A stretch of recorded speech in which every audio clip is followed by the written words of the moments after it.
Anantapuram urban MLA Daggubati Prasad మరోసారి తెల్లవారుజామున ఆకస్మిక పర్యటనలు చేశారు. ఇవాళ 6 గంటలకే రాజీవ్ కాలనీను సడన్ విజిట్ చేశారు. అధికారులు, సిబ్బంది, స్థానిక టీడీపీ నాయకులతో కలిసి కాలనీ మొత్తం తిరిగారు. రోడ్డు, పారిశుద్ధ్యం, ఇంటింటి చెత్త సేకరణ, తాగునీటి సరఫరా వంటి వాటి గురించి ప్రజలను అడిగి తెలుసుకున్నారు. అలాగే కార్యకర్తల ఇంటికి వెళ్లి వారితో కలిసి కాఫీ తాగుతూ యోగక్షేమాలు అడిగి తెలుసుకున్నారు. ఎమ్మెల్యే ఇలా తమ ఇంటికి వచ్చి సమయం గడపడంపై వారు సంతోషం వ్యక్తం చేశారు. మరోవైపు స్వర్ణాంధ్ర స్వచ్ఛాంధ్రలో భాగంగా నేషనల్ పార్క్ లో జలధార జలహారతి కార్యక్రమాన్ని నిర్వహించారు. ముందుగా చెక్ డ్యాం వద్ద గంగ పూజ నిర్వహించారు. ఆ తర్వాత వర్షపు నీరు నిల్వ ఉండేలా ఇంకుడు గుంతల తవ్వకాన్ని ప్రారంభించారు. అనంతరం నేషనల్ పార్క్ మొత్తం ఆయన పరిశీలించారు. నేషనల్ పార్క్ లో పనిచేసే కార్మికులు, సిబ్బందితో కలిసి ఆయన అల్పాహారం తిన్నారు. కుటుంబ పరిస్థితులు, యోగక్షేమాలు అడిగి తెలుసుకున్నారు. గతంలో కూడా ఎమ్మెల్యే పార్కుకు వచ్చిన సమయంలో తమతో అల్పాహారం విందు చేశారని, గతంలో ఏ ఎమ్మెల్యే కూడా ఇలా చేయలేదని వారు సంతోషం వ్యక్తం చేశారు. ఈ సందర్భంగా ఎమ్మెల్యే దగ్గుపాటి మాట్లాడుతూ, నేషనల్ పార్క్ లో చెక్ డ్యాం లీకేజీలు గత కొన్నేళ్లుగా ఉన్నాయని, వీటిని ఎవరూ పట్టించుకోలేదన్నారు. జలధార కార్యక్రమంలో భాగంగా వీటిని మరమ్మతులు చేస్తామన్నారు. గతంలో 2.60 కోట్లతో సీసీ రోడ్లు నిర్మాణం చేపడితే కొందరు వ్యక్తులు ఇక్కడ పర్యావరణం దెబ్బతింటుందని ఫిర్యాదు చేశారన్నారు. వారికి నేషనల్ పార్క్ ను అభివృద్ధి చేయడం ఇష్టం లేనట్టు ఉందని ఎమ్మెల్యే వ్యాఖ్యానించారు. స్వచ్ఛాంధ్ర స్వర్ణాంధ్ర కార్యక్రమంలో భాగంగా మా ముఖ్యమంత్రి నారా చంద్రబాబు నాయుడు గారు ప్రతి 3వ శనివారం ఈ కార్యక్రమాన్ని ఏర్పాటు చేయడం జరిగింది. మా తెలుగుదేశం ప్రభుత్వం ఏర్పడిన తర్వాత మా ముఖ్యమంత్రి నారా చంద్రబాబు నాయుడు గారు అంటే ప్రజలు బాగుండాలని రోజు పరిశుభ్రంగా ఉండాలని ప్రతి 3వ శనివారం ఈ అవగాహన కార్యక్రమం ఏర్పాటు చేయడం జరిగింది.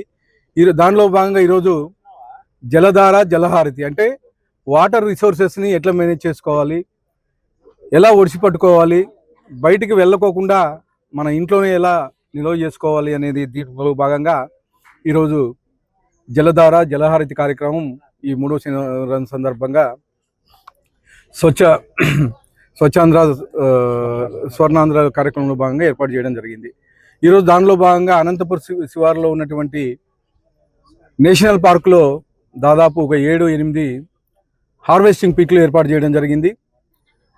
అలాగే ఈ పార్కుకు ఆనుకొని పెద్ద వంక ఉంది. వంకలో చెక్ డ్యామ్ ఉంది. ఆ చెక్ డ్యాంలో ఎప్పుడూ నీరు నిల్వ ఉండే విధంగా చర్యలు తీసుకుంటున్నాం. అంటే గత 15 ఏళ్ళ కిందట ఈ చెక్ డ్యామ్ కట్టడం జరిగింది. దానిలో భాగంగా అక్కడక్కడ లీకులు ఉన్నాయి. అలాగే బండ్ కానీ స్ట్రెంథన్ చేస్తున్నాం. బండ్ స్ట్రెంథన్ చేయడమే కాకుండా బండ్ మీద ఉండే కంప చెట్లు ఇవన్నీ ఏవైతే ఉన్నాయో అవన్నీ తీసేయడమే కాకుండా దాని మీద ఈ పార్క్ చుట్టూ ఉంటుంది.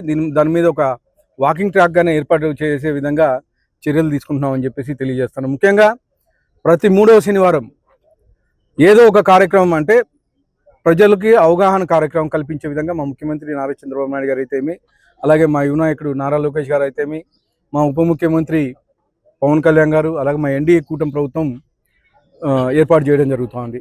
ఇవే కాకుండా టౌన్లో కానీ అంటే తడి చెత్త, పొడి చెత్త వేరు చేసే విధంగా అంటే పబ్లిక్కి అవేర్నెస్ కల్పించే విధంగా ప్రతి 3వ శనివారం నాయకుల్ని, ఎమ్మెల్యేలు అయితేమి, తర్వాత మా డివిజన్లో ఉండే నాయకులు అయితేమి, క్లస్టర్లు అయితేమి ప్రతి ఒక్కరూ కాలనీలోకి వెళ్ళి అక్కడ ఈ కార్యక్రమం ఏర్పాటు చేయడం జరుగుతుంది. ఈరోజు దాంట్లో భాగంగానే నేషనల్ పార్కు దాదాపు 75 ఎకరాల స్థలం ఉంటుంది. ఇక్కడ అనేకమైనటువంటి చెట్లు ఆహ్లాదకరంగా ఉంటుంది.